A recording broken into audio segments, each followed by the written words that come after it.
Because the video from. Okay.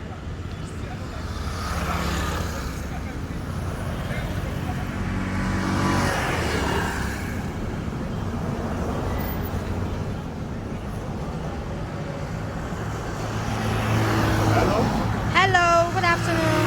Hey, good afternoon this afternoon. Yeah, this is Princess speaking. Hey, Princess, how are you? I'm fine, sir. Please, I'm in a tight corner and I need you to dash me 200,000 naira. 200,000 naira? Yes, sir. Princess, there's no money in Nigeria now. You got wrong. Igwe makwonye ibu.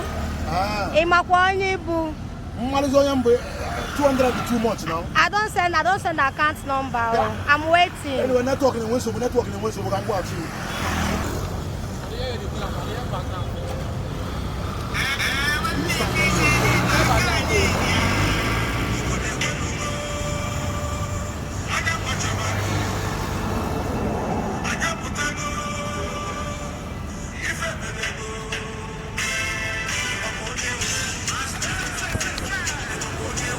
Agri magwonye.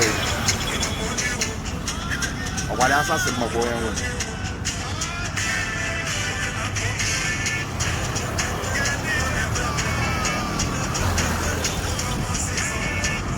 Yawa so. Oya bodoy man. Yotago. Oga bodogi babe troso. Ikote na government ya. Yota.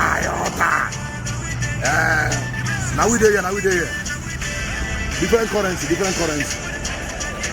Makatama, Yenihema, Kuwait, one camera here.